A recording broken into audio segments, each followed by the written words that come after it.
다 찾았으면 교독하도록 하겠습니다. 아비새가 다윗에게 이르되 하나님이 오늘 당신의 원수를 당신의 손에 넘기셨나이다. 그러므로 정하오니 내가 창으로 그를 찔러 단번에 땅에 꽂게 하소서. 내가 그를 2번 찌를 것이 없으리이다 하니 다윗이 아비새에게 이르되 죽이지 말라. 누구든지 손을 들어 여호와의 기름 부음 받은 자를 죽이면 죄가 없겠느냐. 다윗이 또 이르되 여호와께서 살아계심을 두고 맹세하노니 여호와께서 그를 치시리니 혹은 죽을 날이 이르거나 또는 전장에 나가서 망하리라.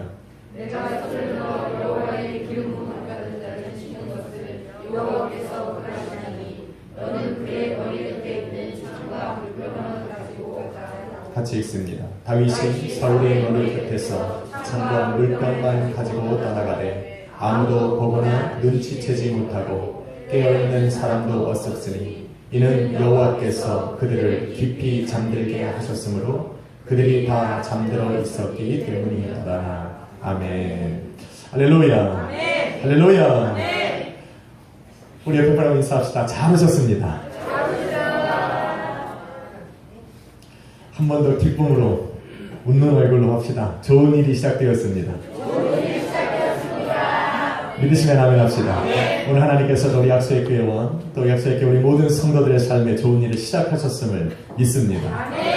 한번 제목을 따라합시다. 보수하시는 하나님. 보수하다라는 말은 부서진 것을 선보아 새롭게 하다라는 뜻과 또 남에게 해를 준 그대로 저에게 되갚아주는 것을 의미하고 있습니다. 좋은 뜻과 나쁜 뜻이 동시에 포함되어져 있는 이 보수하다라는 단어는 바로 하나님께서 보수하시는 모든 일 속에 적용되고 있음을 알아야 합니다. 하나님께서는 인내하고 선을 행하는 사람들의 삶에 하나님께서 그 선한 대로 행한 대로 하나님이 그의 삶을 세워주시는 분이시고 또 하나는 악으로 살아가는 사람들에게 자신들이 쌓은 그 악에 따라서 그들의 삶에 보복하시는 것을 의미하고 있는 겁니다. 그래서 갈라디아서 6장 9절에 보면 사도 바울이 이렇게 이야기합니다. 우리가 선을 행하고 낙심치 아니하면 때가 이름에 거두리라 라고 말하고 있는 겁니다. 할렐루야. 이것이 바로 하나님께서 성도를 향한 보수하심을 의미하고 있는 겁니다. 사도 바울은 로마서에 그래서 이르기를 로마서 12장 19절에 내 사랑하는 자들아 너희가 친히 원수를 갚지 말고 하나님의 진노하심에 맡기라. 원수 갚는 것이 내게 있으니 내가 갚으리라 라고 말하고 있는 겁니다. 사도 바울은 이런 하나님의 보수하심에 좋은 것과 나쁜 것이 있다는 것을 다 알고 있었습니다. 그래서 하나님께서 무너진 성도들의 삶을 회복시키실 것이기에 너는 선을 해가는 것에 낙심하지 말고 포기하지 말라고 이야기하고 있는 것이고 또 하나님께서는 악인에게 그들이 쌓은 악에 보복하시는 하나님이라는 걸 깨닫기 때문에 너희 손으로 친히 악인을 갚지 말라라고 말하는 겁니다. 하나님께 맡기라. 원수를 갚는 것이 하나님의 손에 있다라고 바울은 이야기하고 있는 겁니다. 그러나 모든 인생을 보수하시는 그 하나님 앞에 성도들도 잠잠해야 합니다. 왜 그럴까요? 히브리서 10장 30절에 보면 원수를 보복하시는 그날에 하나님께서 당신의 백성을 심판대 앞에 부르시사 그들도 심판하실 것이기 때문이라고 말하고 있기 때문에 그 어떤 사람도 하나님 앞에 선할 수 없습니다. 그 어떤 사람도 죄악에 자유로울 수 없고 그 어떤 사람도 하나님의 심판대 앞에 섰을 때 의롭다 인정받을 수 없기 때문에 그렇습니다. 인간 스스로 아무리 선을 행한다 할지라도 그 선으로 말미암아서 하나님 앞에 의롭다 인정받을 수 있는 사람이 없기 때문에 모든 사람은 바로 보수하시는 그 하나님 앞에 잠잠할 수밖에 없는 겁니다. 할렐루야. 아멘. 그래서 주님이 필요합니다. 아멘. 하나님의 심판대 앞에 서서 아무것도 할 수 없기에 주님밖에 붙들 것이 없습니다. 아멘. 가끔은 그런 생각을 합니다. 우리가 이렇게 숨을 쉬고 살아가지만 지금 당장 나의 삶에 숨이 끊어지고 호흡이 끊어지는 그 순간부터 우리는 새로운 한 번도 경험하지 못한 그 영의 세계를 맛보게 될 겁니다. 지금은 우리가 숨을 쉬고 살아가기에 이 땅이 전부인 것처럼 살아가지만 우리의 마지막 호흡이 끊어지는 그 순간, 잠시도 지체하지 않는 그 순간, 우리는 성경에서 말하는 그 하나님의 나라를 경험하게 될 것이고, 우리가 성경으로만 바라봤던 그 하나님의 무시무시한 심판대 앞에 우리는 서야 한다는 것을 알아야 합니다. 그래서 그런 하나님의 이 성경에 나오는 그런 영의 세계, 하나님의 세계, 하나님께서 만드신 그 영원무궁한 그 세계를 우리는 무시해서는 안 됩니다. 아멘. 우리가 오늘 숨쉬고 살아갈 때는 이 땅이 전부 것처럼 보여요. 내가 영원히 살아갈 것 같죠. 저는 매스컴을 통해서 바라볼 때마다 정말 많은 사람들이 죽어나가는 것을 봅니다. 그들이 경험하는 세계는 이 땅이 아닙니다. 그래서 우리는 그 보수하시는 하나님 앞에 겸허할 수밖에 없는 겁니다. 오늘 본문의 배경은 이렇습니다. 이렇게 하나님의 엄청난 심판을 얘기하는데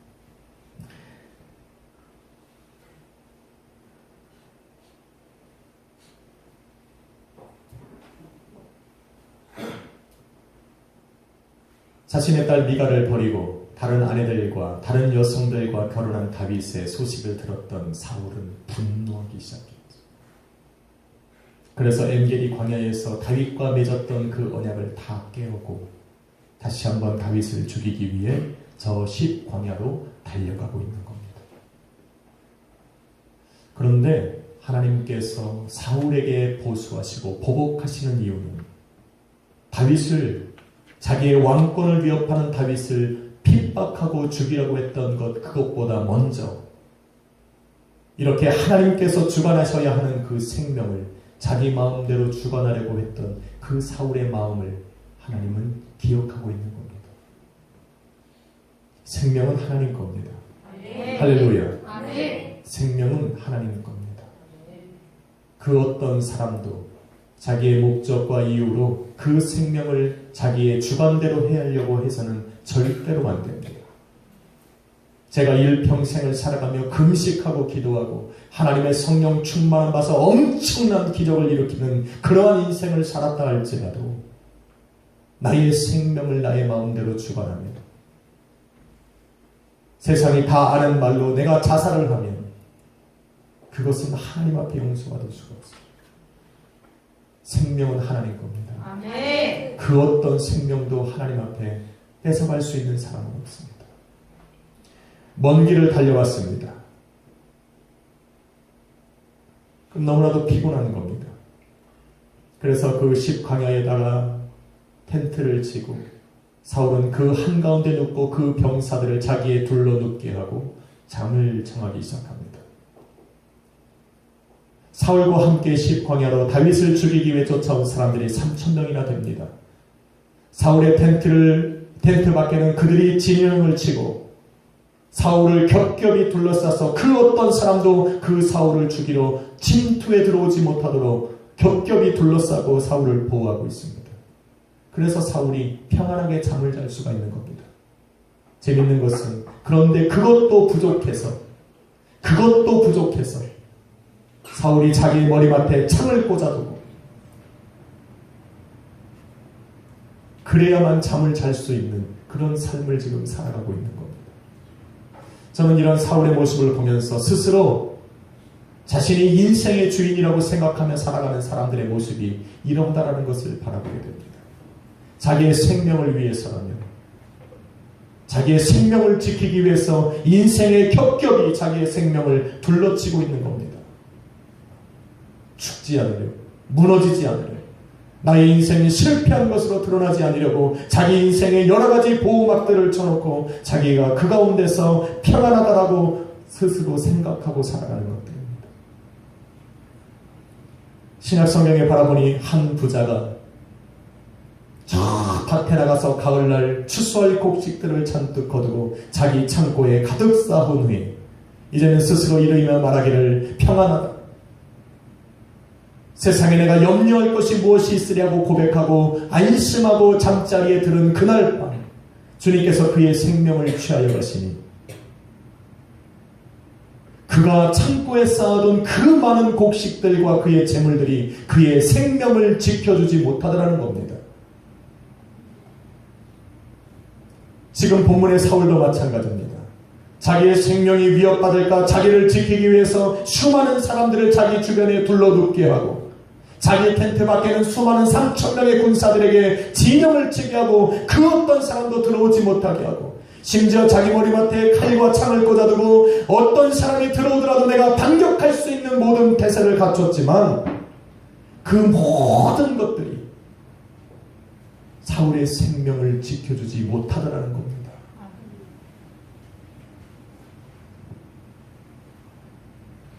어째서 그렇습니까? 3회상 26장 여러분 12절에 보니 그렇게 진을 치고 두르고 사울을 중심으로 그 겹겹이 누워있던 그 모든 사람들을 하나님께서 깊은 잠에 빠지게 해버리셨다. 잠이라는 건 참 대단합니다. 어떤 사람은 잠을 잘 때 너무나도 민감합니다. 옆에서 조그만 부스럭거려도 번뜩 깹니다.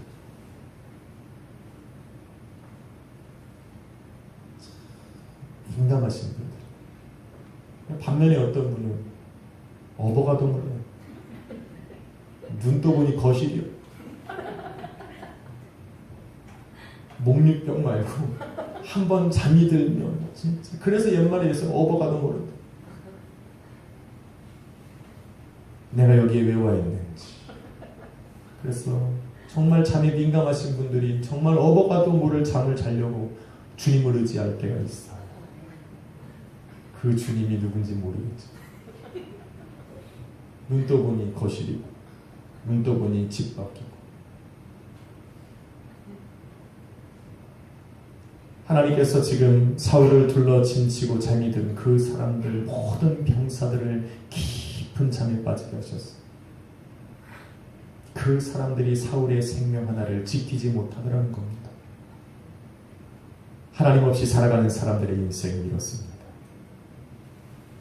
스스로 자기의 삶을 보호하고 자기의 인생을 보호하고 자기의 생명을 보호하기 위해서 인생의 여러 가지 길들을 예비해 놓았지만 하나님이 그것들로 깊은 잠에 빠지게 하시니 그것들이 그의 생명을 지키지 못하더라는 겁니다. 그래서 주님을 의지해야 합니다. 아멘. 여러분이 깨어있는 것보다 여러분을 위해 주님이 깨어 계시는 것이 유익하기 때문에 그래요. 아멘. 여러분이 열심히 일하는 것보다 여러분을 위해 하나님께서 열심으로 일하시는 것이 중요하기 때문에 그렇습니다. 아멘. 믿으시면 아멘 합시다. 아멘. 할렐루야. 아멘. 주님은 우리의 삶의 주인이 되셔야 합니다. 아멘. 여호와 하나님께서 전쟁에서 승리하시는 방법들이 있습니다. 첫 번째 방법은 무엇이냐면 그 적들로 하여금 스스로 두려워 떨고 도망가게 하는 겁니다. 참 좋은 방법입니다. 여러분 열왕기 하 7장에 보면 엘리사가 이스라엘 왕을 자꾸 돕는 겁니다. 그랬더니 아람 왕이 기분이 나쁜 겁니다. 아람 왕은 당시에 군사력도 강하고 이스라엘을 점령할 수 있는 권세를 가지고 있었습니다. 그래서 이스라엘을 물리치려고 아무리 계획을 하고 매복을 써도 자꾸 이스라엘 왕이 도망다니는 겁니다. 그 매복에 한 번도 걸리지 않는 겁니다. 그래서 가만히 들어보니 그 이스라엘 왕에게 지혜를 던져주고 자기의 모든 계획을 알려주는 엘리사가 있더라는 겁니다. 그래서 이스라엘을 치기 전에 저 엘리사를 먼저 죽여야겠다는 생각을 하게 된 겁니다. 그래서 엘리사가 어디 있는가 봤더니 사마리아 성읍에 거하더라고요. 그래서 이 왕이 아람 군대를 다 거느리고 그 사마리아 성읍을 다 겹겹이 둘러 진쳤을 때 그 안에 있는 사람들이 마음이 졸여지고 두려움에 쌓였어. 그런데 어떡합니까? 엘리사는 마음 편하게 자고 있는 거예요. 그 사환이 우리가 죽게 되었는데 당신이 이러고 있으면 어떡합니까? 그런데 하나님께서 엘리사를 둘러치고 사마리아 성읍을 둘러치는 저 아람 군대를 물리치는 방법으로 누구를 택하셨냐면 문둥병 걸린 4명을, 문둥병자 4명을 하나님께서 들어 사용하시더라는 겁니다. 그들은 잃을 것도 없고 살려고 하는 희망도 많이 없습니다. 당장 오늘 하루 먹으면 그들은 행복하게 살아가는 겁니다.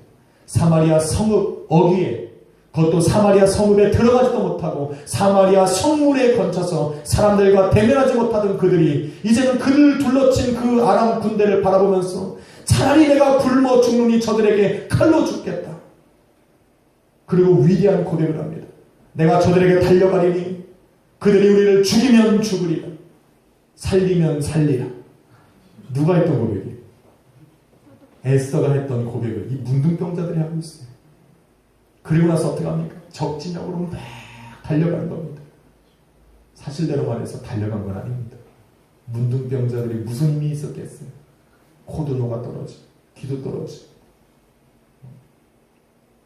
다리를 쩔룩거리면서 저 아람 진영으로 가는데, 여러분 성경에 바라보면 사무엘 열왕기하 7장 6절에 보면 그 아람 사람들이 갑자기 귀에 무슨 소리가 들리냐면 그 천천만만의 병거 소리가 들리고 수많은 군대의 발자국 소리가 그들의 귀에 들리니 그들이 두려웠어. 모든 창과 칼을 내어 버려두고 36개의 주력량을 쳐버렸다는 겁니다. 하나님이 적을 물리치시는 방법은 이겁니다. 당신의 사람들의 손끝 하나 건들지 아니하시고 하나님이 해결하시는 하나님. 그런데 하나님이 이런 방법만 쓰이는 것이 아니라 하나님의 사람들을 부르셔서 그들의 손으로 적들을 물리치게 하실 수도 있다는 겁니다. 그것이 사사기가 바로 그겁니다. 하나님께서는 수많은 사사를 세우셨어요. 여호수아와 드보라와 온니엘과 에옥과 삼갈과 입다와 입산과 다고대오하고 제가 써놨어요. 엘론과 압돈과 삼손과 그 외의 모든 사람들, 하나님께서 필요할 때마다 세우신 당신의 사람들의 손을 통해서 저 적들을 물리치시는 그런 엄청난 하나님을 바라볼 수가 있습니다. 하나님은 또 이것만 하시는 것은 아닙니다. 또 무슨 일을 합니까? 천재지변을 사용합니다. 이 천재지변은 굉장히 무서운 건데, 이거는 어떤 군대, 인간의 힘으로 도대체 해결할 수 없는 군대가 다가올 때 하나님은 천재지변을 사용하셔서 그들을 다 물리치시는데, 이것이 어디에 나오냐면 요한계시록 20장에 나옵니다.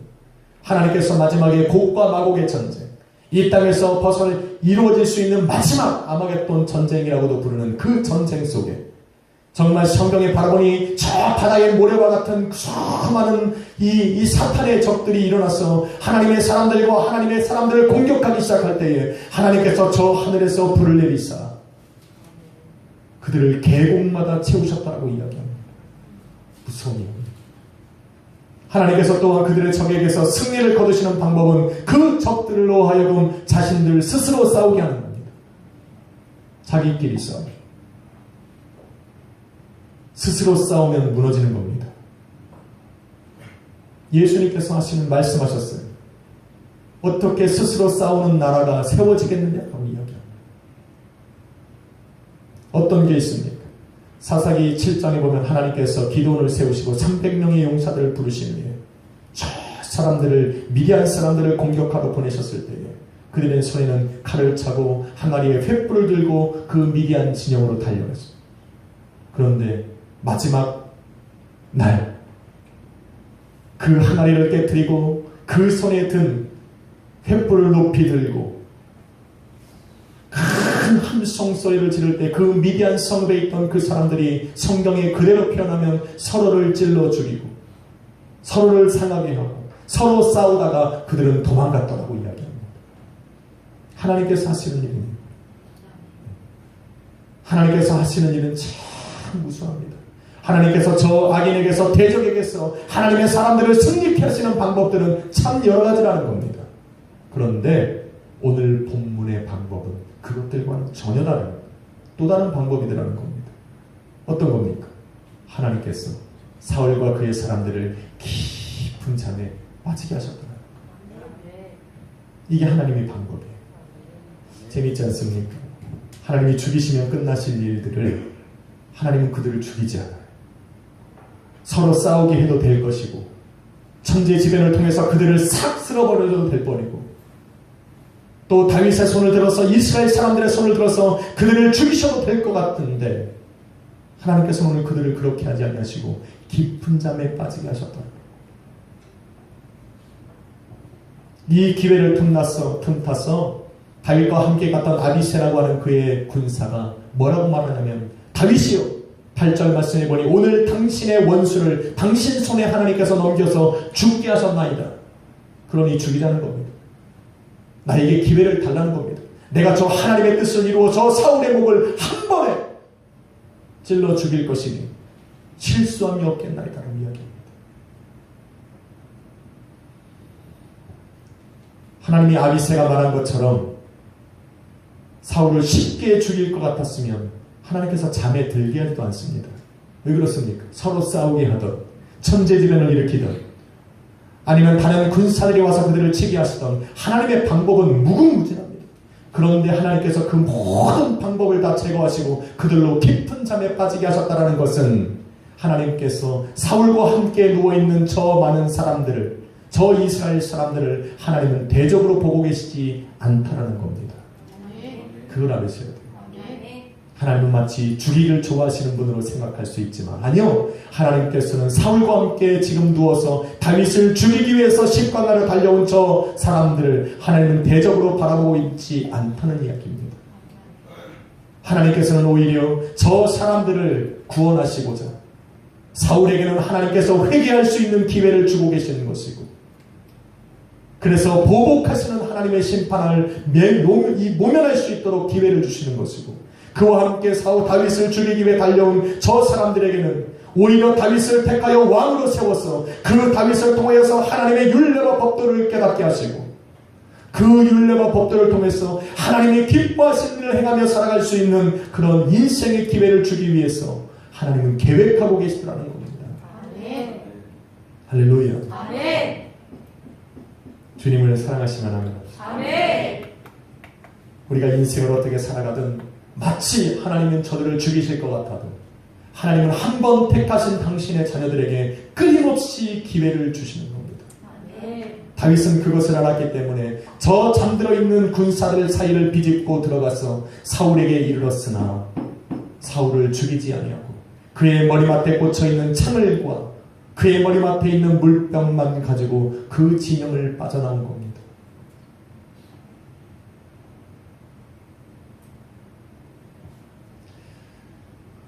그러나 알아야 됩니다. 비록 다윗이 사울을 죽이지 않았다고 해서 만약에 그 보수하시는 하나님께서 주시는 그 회개할 기회를 사울이 잡지 못한다면 그 사울을 향한 하나님의 심판은 하나님의 징계는 결코 사라지는 것이 아닙니다.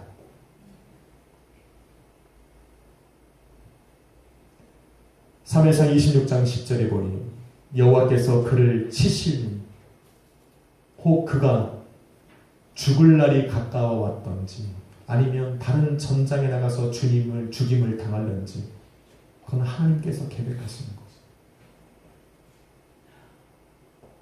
비록 내가 손으로 하나님께서 보수하셔야 할 그 일을 나의 손으로 안 할 뿐이지 하나님의 보수하심이 끊어진 것은 아닙니다. 그래서 우리는 잘 살아야 돼요. 네. 생명이 하나님의 주권 아래에 있듯 이 세상의 모든 시간들도 하나님의 주권 아래에 있습니다. 믿으시면 한번 합시다. 네. 우리 이거 까먹으면 안 돼요. 한번 따라 합시다. 세상의 시간은 하나님의 주권 아래에 있습니다. 왜냐? 하나님께서 이 세상의 시간을 창조하셨기 때문에 그렇습니다. 이 세상이 시간을 계수하는 저 해와 달 하나님이 창조하셨고, 온 하늘의 우주와 별들을 하나님이 창조하셨고, 인생 또한 하나님이 창조하셨기 때문에 이 세상이 정해놓은 그 시간 속에 사람의 호흡이 끊어지던 아니면 연장이 되어지던 그것은 하나님의 전적인 주권 아래 있다라고 말하고 있는 겁니다.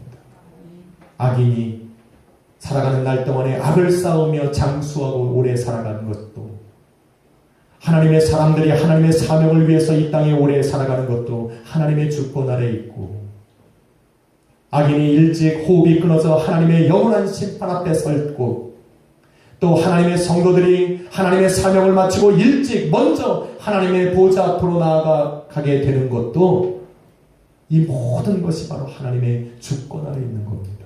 아멘. 그거에 대해서 우리들이 가타부터 말할 것이 없어. 그것이 하나님이에요.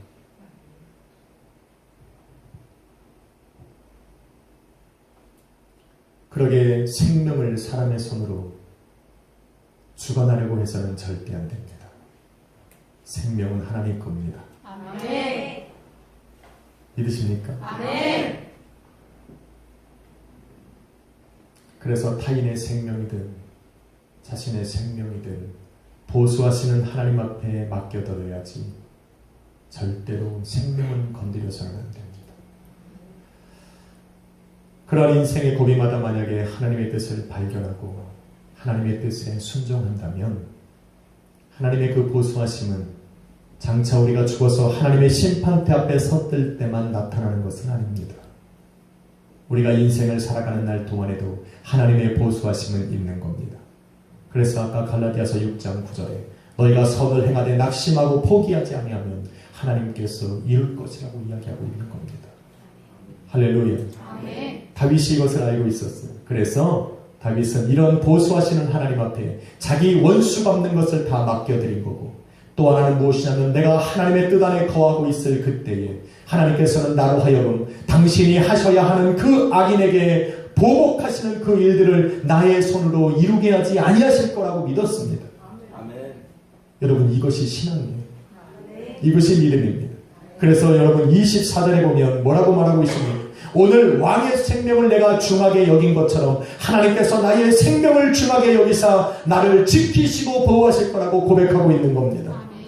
나를 모든 환난에서 나를 건지실 이유가 있다면 바로 내가 하나님의 기름 부음 받은 저 사울을 나의 손으로 보복하지 않았기 때문이라고 이야기하는 거예요. 이것이 바로 이 다윗의 인생을 보수하시는 하나님을 고백하고 있는 겁니다. 다윗은 자신을 핍박하고 죽이기 위해 달려온 저 사울을 죽일 수 있었던 그 기회를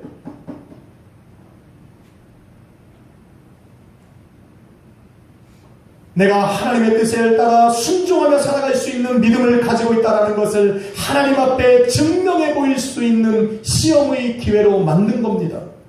이거 굉장히 중요한 겁니다.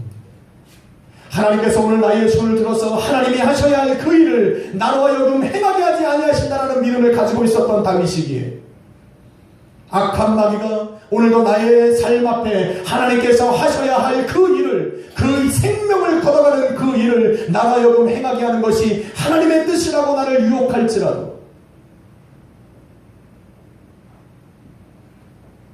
그것을 도리어 바꿔서 하나님 앞에 그러한 마귀의 시험에 넘어가지 아니하고 하나님의 뜻에 순종하며 살아갈 수 있는 믿음이 내게 있노라고 하나님 앞에 증명해 보일 수 있는 그 시험으로 바꿀 수 있어야 한다는 겁니다.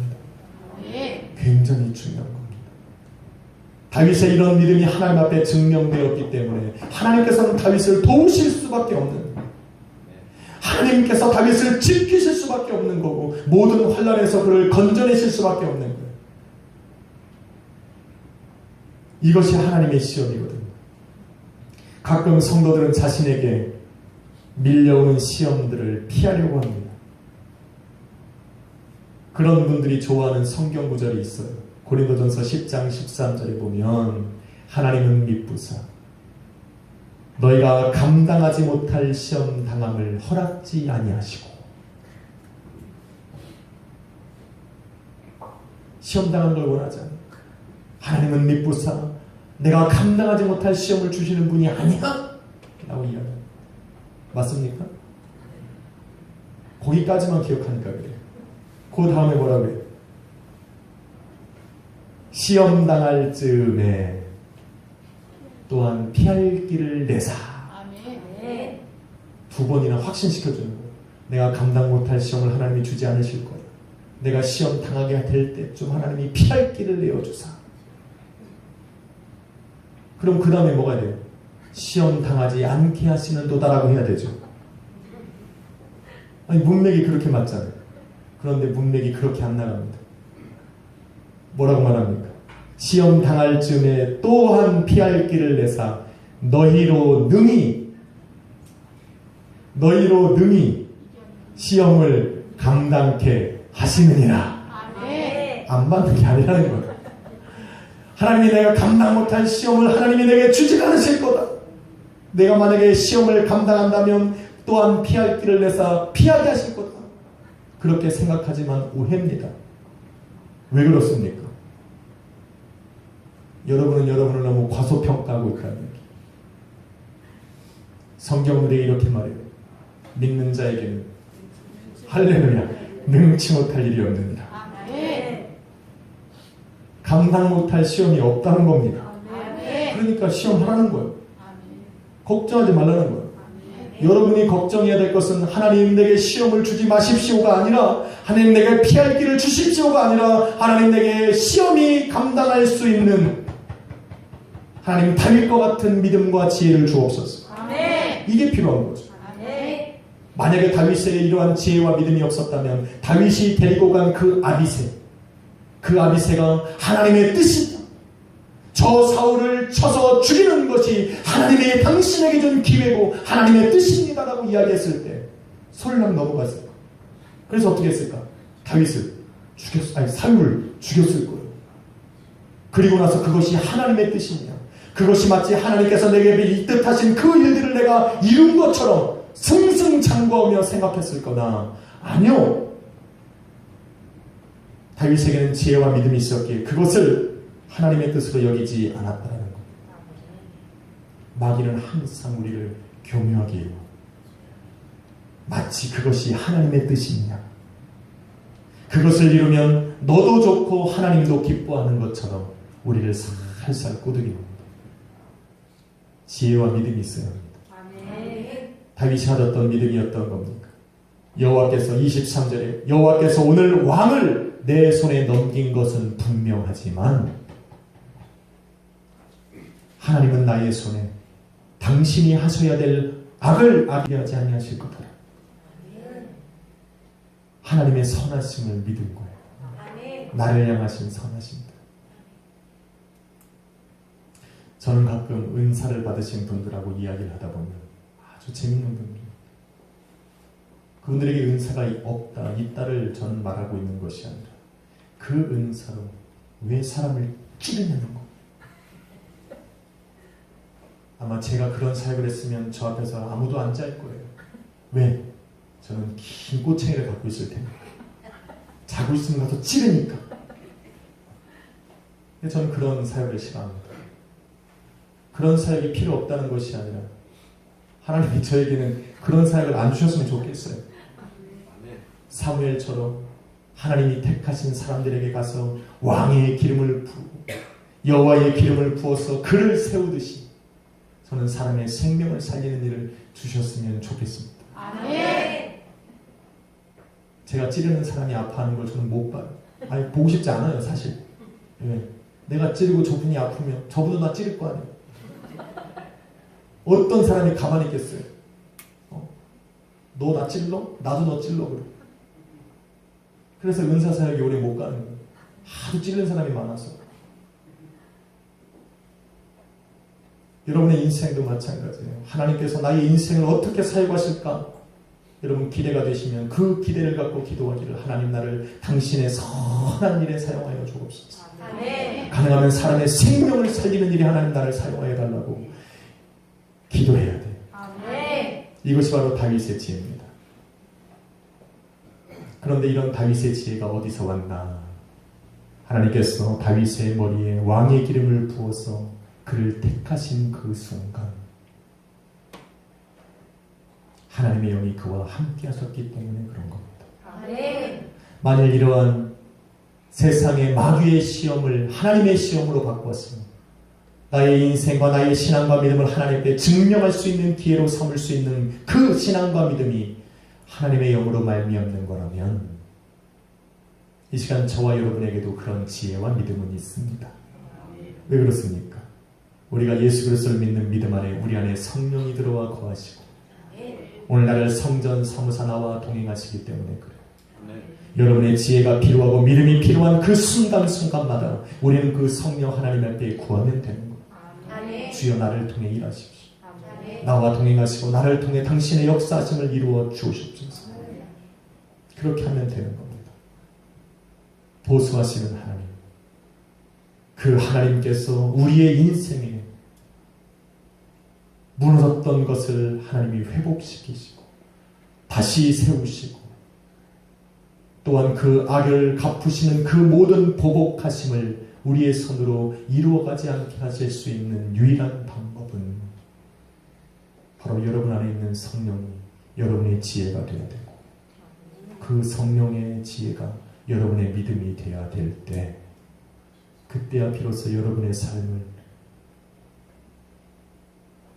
하나님이 보수하시기 시작하는 것이고 여러분으로 하여금 하나님께서 하셔야 하는 그 보복의 손을 여러분으로 하여금 하지 않게 하실 수 있는 지혜를 갖게 되는 겁니다. 성령 충만하십시오. 성도가 성령 충만한 것은 옵션이 아닙니다. 내가 할까 말까 고민해야 될 것도 아닙니다. 성령의 충만함과 그 성령의 충만하심으로 성령께서 나와 동행하심을 원하는 것은 성도의 마땅한 일입니다. 할렐루야. 한번 인사합시다. 성령으로 충만합시다. 할렐루야. 한번 더 인사합시다. 성령과 동행합시다. 성령과 동행하는 여러분의 삶에 하나님께서는 보수하실 것입니다. 여러분의 가정과 여러분의 인생과 또한 교회가 무너졌던 모든 것들을 하나님께서는 보수하사 회복시키시고 다시 새롭게 하사 그것을 성전 삼아 거하시리라 믿습니다.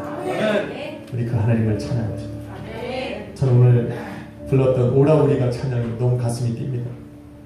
정말 하나님의 그 임재하신 말씀 앞으로 나아가길 원합니다. 기도하고 우리 이 찬양 부를 겁니다. 기도하겠습니다. 사랑과 은혜가 많으신 아버지 하나님 감사합니다.